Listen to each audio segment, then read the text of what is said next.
ZEE5 ಇರುವಾಗ ನೀವು ನಿಮ್ಮ ನೆಚ್ಚಿನ ಶೋಗಳನ್ನ ಎಂದಿಗೂ ಮಿಸ್ ಮಾಡಿಕೊಳ್ಳುವುದಿಲ್ಲ. ಅದು ಸಂಪೂರ್ಣ ಉಚಿತವಾಗಿ. ನಮ್ಮ ಹಾಡಲ್ಲೂ ಇರಲಿಲ್ಲ, ಅದನ್ನು ಕೆಲವು ಸೇರಿಸಿದ್ರಿ. ಅದರಲ್ಲಿ ಅಷ್ಟೊಂದು ದುಃಖದ ಹಾಡಲ್ಲ ಅದು.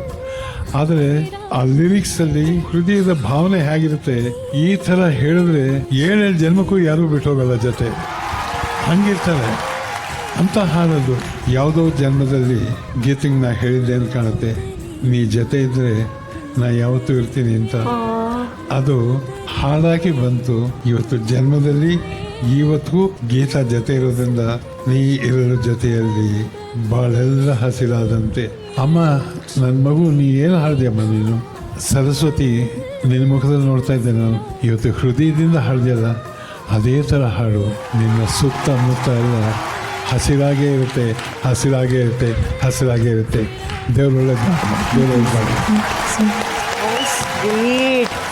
ಶ್ರೀನಾಥ್ ಸರ್ ಮಾತಾಡ್ಬೇಕಾದ್ರೆ ಹೇಳಿದ್ರು, ನನ್ನ ಜೀವನದಲ್ಲಿ ಗೀತಾ ಇರೋದಕ್ಕೇನೆ ನನ್ನ ಬದುಕು ಪ್ರತಿದಿನ ಹಸಿರಾಗ್ತಾ ಇದೆ ಅಂತ ಹೇಳಿ. ಅಂಡ್ ಅವ್ರಿಗೂ ಕೂಡ ಈ ಹಾಡು ಬಹಳ ಇಷ್ಟ ಅಂತ ನಾನು ಕೇಳ್ಪಟ್ಟೆ ಶ್ರೀನಾಥ್ ಸರ್. ಗೀತಾ 1969 ಇಸ್ವಿ ರವೀಂದ್ರ ಕಲಾಕ್ಷೇತ್ರದಲ್ಲಿ ಕುವೆಂಪು ನಾಟಕ ಚಕ್ರ ಅಂತ ಒಂದು ನಾಟಕ ನಡೀತು. ಆದ್ರೂ ಹೋದೆ.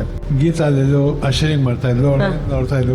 ಪಟ 16 ವರ್ಷದ ಹುಡುಗಿ ಬಿಡು ಅಂತ ಹೊರಡ್ತಾ ಇದ್ರು. ಅವಳೇ ನೋಡ್ತಾ ನಿಂತಿದ್ದೆ ಒಂದು 5 ನಿಮಿಷ. ಅವ್ರಮ್ಮ ಬಂದರು. ಅವ್ರು ನನಗೆ ತುಂಬ ಪರಿಚಯ ಇದ್ರು. ಪಾಪ ಶೂಟಿಂಗ್ ಎಲ್ಲ ಆಯ್ತಾ ಇತ್ತು. ನನ್ನ ಮಗಳನ್ನ ಪರಿಚಯ ಮಾಡಿಸ್ತೀನಿ ಗೀತಾ ಅಂದರು. ಓಡ್ ಬಂದ ಅಲ್ಲಿಂದ. ಆ ಜಿಂಕೆ ಓಟ ನೋಡಿದ್ರೆ ಅಲ್ಲೇ ಬಿದ್ದೋದೆ ನಾನು. ಆ ಚಂಗ್ ಅಂತ ಬಂದಿತ್ತು. ಏನು ನೋಡಿದೆ 69ನೇ ಇಸ್ವಿಲಿ ಅಲ್ಲಿ ಬಿದ್ದೆ. ನಾ ಹೇಳಿದೆ, ಈ ಹಾಡು ನಿನಗೋಸ್ಕರ ನೋಡು ಅಂತ. ಇದು ನನ್ನ ಜನ್ಮದ ಹಾಡು, ನಾನು ಹಾಡ್ತಾ ಇದ್ದೀನಿ ನಿನಗೆ ಅಂದೆ. ಇನ್ನು ಅದಕ್ಕಿಂತ ಏನು ಬೇಕಮ್ಮ? ಅವಳಿದ್ರೆ ಹಸಿರಾಗತ್ತೆ ಅಂದರೆ, ನಾನಿದ್ರೆ ಆ ಹಸಿರು ನೀರಿರೋನು ಅಂತ ಅವಳು ಅಂತಾಳೆ.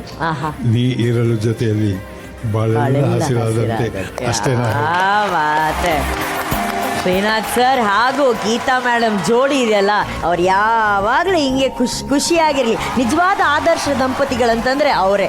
ಅರ್ಜುನ್ ಸರ್, ಈ ಹಾಡುಗಳು ಯಾವತ್ತು ವೇದಿಕೆ ಮೇಲೆ ಆಡಿದಾಗ ಈ ವರ್ಷನ್ ಕೇಳಿರಲಿಲ್ಲ ನಾನು. ಇದು ಇದೆಯಾ ಫಿಲ್ಮಲ್ಲಿ ಅಥವಾ ಇಲ್ಲ? ಆ್ಯಕ್ಚುಲಿ ಏನಿದೆ, 2 ವರ್ಷನ್ ಇದೆ.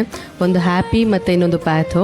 ಎಲ್ಲರಿಗೂ ಗೊತ್ತಿರೋ ಹಾಗೆ ಹ್ಯಾಪಿ ವರ್ಷನ್ SPB ಸರ್ ಹಾಡಿದ್ದಾರೆ, ಪ್ಯಾಥೋ S ಜಾನಕಮ್ಮ ಹಾಡಿದ್ದಾರೆ.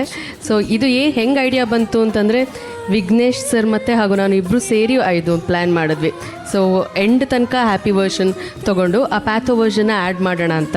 ಸೊ ಅವಾಗ ಹಾಡು ಎನ್ಹ್ಯಾನ್ಸ್ ಆಗುತ್ತೆ, 2 ಮೂಡ್ ಕೂಡ ಒಂದೇ ಹಾಡಲ್ಲಿ ತೊಗೊಂಡು ಬರ್ಬೋದು ಅಂತ. ಸೊ ಹಾಗಾಗಿ ಈ ಒಂದು ಐಡಿಯಾನ ಇಂಪ್ಲಿಮೆಂಟ್ ಮಾಡಿದ್ವಿ. ರಿಯಲಿ ವರ್ಕ್, ತುಂಬ ಚೆನ್ನಾಗಿತ್ತು. Thank you sir. Pathos version ಚೆನ್ನಾಗಿ ಹಾಡಬೇಕಂದ ನೀನು. ಭಾಳ ಕಷ್ಟ ಅದು ಹತ್ಕೊಂಡು ಆ ಫೀಲು ತಂದು ಶ್ರುತಿನಲ್ಲೂ ಇದ್ದು ಆ ವರ್ಷನ್ ನಾನು ತುಂಬ ಮನಸ್ಸು ಮುಟ್ತು. ತುಂಬ ಚೆನ್ನಾಗಿ. ನಮಗೇನನ್ಸುತ್ತೆ, SPB ಸರ್ ಒಬ್ಬೊಬ್ರು ನಟರಿಗೂ ಒಂದೊಂದು ವೆರೈಟಿ ಕೊಡ್ತಿದ್ರು ಅಂತ. ನಿಮಗೆ ಹಾಡಬೇಕಾದ್ರೆ ಏನ್ ಮಾಡ್ತಿದ್ರು ನಿಮಗೆ ಅನ್ಸುತ್ತೆ sir? If you have just studied.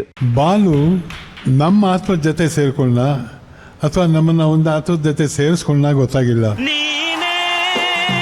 ಮಾನಸರೋವರಲ್ಲಿ ಆ ನೀನೇ ಸಾಕಿದ ಗಿಣಿ ಅವನ್ ಶುರು ತಗೊಂಡಲ್ಲ, ಜಗ್ಗಂತೋಯ್ತಮ್ಮ ಪ್ರತಿಯೊಬ್ಬರಿಗೂ. 4 ಲೈನ್ ಹಾಡೋ ಅಷ್ಟೊತ್ತಿಗೆ ಪುಟ್ಟನಾಜಿ ಅಳ್ತಾ ಆಚೆ ಹೊರಟೋದ್ರು. ಅವರು ಮುಗಿಸ್ದ, ಹಾಗೆ ಕಣ್ಣಲ್ಲಿ ಇರ್ತು. ಬಂದ, ಶ್ರೀ ನಾ ಬರ್ತೀನಿ ಅದು. ಅಪ್ಪ ಒಂದು ನಿಮಿಷ ನಿಂತ್ಕೊಳ್ಳೋ, ಎಲ್ಲ ಪುಟ್ಟನಾಜಿ ಆಚೆ ಹೋಗಿದ್ದಾರೆ, ಅವ್ರು ಬರ್ಬೇಕು, ಸ್ವಲ್ಪ ಇರೋ ಅಂದೆ.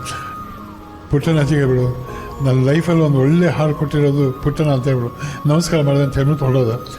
ರೆಮ್ಯುನರೇಷನ್ ಒಂದೇ, ಈ ಹಾಡು ಕೊಟ್ಟಿದ್ದೆ ಸಾಕು ಅಂತ ಹೊಟ್ಟೆ ಹೋದ. ಪುಟ್ಟನಾಜಿ ಬಂದರು, ಹೊಟ್ಟೋದ್ರು. ನಿಲ್ಲಿಸ್ಬಾರ್ದು, ನಿಲ್ಲಿಸಿಲ್ಲ ಪುಟ್ಟನಾಜಿ, ಹೇಳ್ಬಿಟ್ಟು ಹೋದ ಅಂದರೆ. ಆ ಹಾಡನ್ನು ಕೊಟ್ಟ ಪುಟ್ಟನಾಜಿ, ವಿಜಯ್ ಭಾಸ್ಕರ್, ಬಾಲು, ಪ್ರತಿಯೊಬ್ಬರಿಗೂ ನಾನು ಎಷ್ಟು ಕೃತಜ್ಞನಾಗಿರ್ಬೇಕು ಅಂದರೆ, ಆ ಹಾಡು ಯಾರೇ ಹಾಡಿದ್ರು ಬಾಲು ಮುಖ ಜ್ಞಾಪಕ ಬರ್ತದೆ ನನಗೆ. ಆವಾಗ ಕಣ್ಣೀರು ನನಗೆ ನಿಲ್ಲಲ್ಲ. ಈಗಲೂ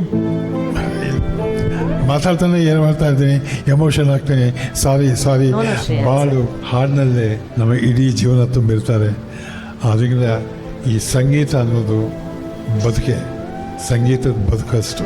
ZEE5 ಆಪ್ ಡೌನ್ಲೋಡ್ ಮಾಡಿ ಎಲ್ಲಾ ಸಂಚಿಕೆಗಳನ್ನು ಸಂಪೂರ್ಣ ಉಚಿತವಾಗಿ ನೋಡಿ.